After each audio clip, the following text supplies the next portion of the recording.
সুপ্রিয় দর্শক, আসসালামু আলাইকুম রহমতুল্লাহ। নতুন একটি ব্লগ ভিডিওতে আপনাদের স্বাগত জানাচ্ছি নর্থ সাইপ্রাস টেকনোফেস্ট 2025 থেকে। নর্থ সাইপ্রাসের ইতিহাসের প্রথম টেকনোফেস্টের শেষ দিন আজ।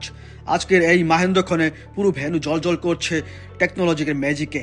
ড্রোনের গর্জন, রোবটের ডান্স আর হাজারো তরুণ উদ্যমীর চিৎকার, সব মিলিয়ে এক অসম্ভব অভিজ্ঞতা। চলুন একসাথে ঘুরে দেখা যাক আজকের হাইলাইটস। আমরা শেষের দিনে এসেছি বিদায় আমরা তেমন কিছু দেখাতে পারছি না। এখানে প্রথম কয়েকদিনে ছিল তুরস্কের বিখ্যাত বায়রাক্তার ড্রোনের আকাশ ছোঁয়া শো, স্থানীয় ইউনিভার্সিটির ছাত্রদের বানানো অটোনোমাস রোবটের লাইভ শো, স্টার্ট আপ জোনে নর্থ সাইপ্রাসের তরুণ উদ্যোক্তাদের আইডিয়া পিচ। এখানকার সবচেয়ে সুন্দর ব্যাপার কি জানেন? সাধারণ মানুষজনের চোখে বিজ্ঞানের সেই প্রতি আগ্রহ। ছোট একটা মেয়ে তার বাবার কাঁধে চড়ে জিজ্ঞেস করছে, এই ড্রোনটাকে আমাদের বাড়িতে যাবে? এটাই তো টেকনোফেস্টের আসল ম্যাজিক, স্বপ্ন দেখানো। প্রায় ডুবো অবস্থা হয়ে গেলেও নর্থ সাইপ্রাসের এই প্রথম টেকনোলজির উৎসবের স্পিরিট কিন্তু থামেনি। পরের বছর আরও বড় কোনো প্রতিশ্রুতি দিয়ে শেষ হতে যাচ্ছে আজকে এই টেকনোফেস্টের চূড়ান্ত দিন। এবং আপনারা জানেন যে এই টেকনোফেস্ট নর্দার্ন সাইপ্রাসের পুরাতন এয়ারপোর্টে অনুষ্ঠিত হয়েছিল। তো আগামী বছর আবারও একই জায়গায় এই টেকনোফেস্ট অনুষ্ঠিত হতে যাচ্ছে এবং এই টেকনোফেস্ট আরও বড় আকারে অনুষ্ঠান হবে বলে এখানে প্রতিশ্রুতি দিয়েছেন নর্দার্ন সাইপ্রাসের প্রেসিডেন্ট জনাব এরসিন তাতার। তিনিও এখানে প্রতিদিন ভিজিট করেছেন, আজকেও তিনি এসেছিলেন, ওনার সাথে দেখা হয়েছে। ওনার সাথে যে ইন্টারভিউ আমাদের ছিল সেই ইন্টারভিউ আপনাদের পরবর্তী কোনো এক পর্বে দেখানো হবে। সুপ্রিয় দর্শক, এখনই আমরা বিদায় দিচ্ছি না, আপনাদের আরও অনেক কিছু ঘুরে ঘুরে দেখাবো। সেই পর্যন্ত আপনারা আমাদের সাথে থাকুন, সঙ্গে থাকুন আর দেখতে থাকুন বিভিন্ন অসম্ভব সুন্দর দৃশ্য, অসম্ভব সুন্দর প্রতিযোগিতার অংশ, অসম্ভব সুন্দর আয়োজন।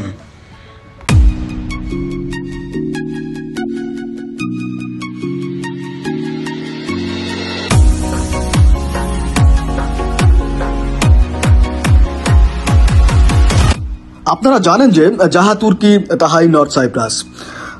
তুর্কি যদি শক্তিশালী হয়ে থাকে তাহলে নর্থ সাইপ্রাস একটা শক্তিশালী রাষ্ট্র হিসেবে বা শক্তিশালী অবস্থান হিসেবে জানান দিতে সক্ষম হয়ে থাকে।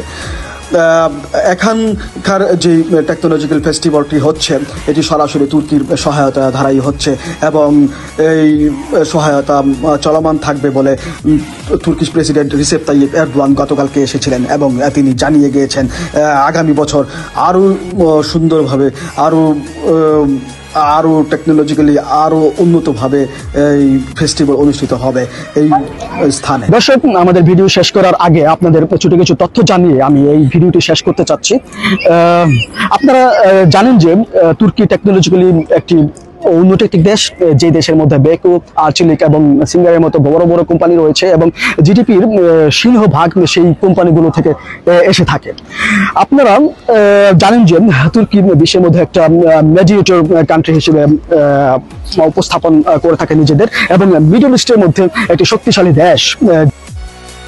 মিডল ইস্ট ভিত্তিক বিভিন্ন সমস্যার সমাধান করে থাকেন এবং তারা মিডিয়েটর হিসেবে কাজ করে থাকেন।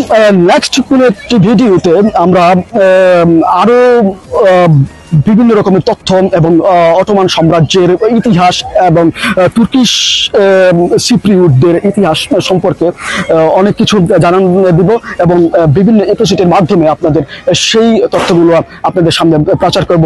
সেই পর্যন্ত বিদায়, আল্লাহ হাফেজ।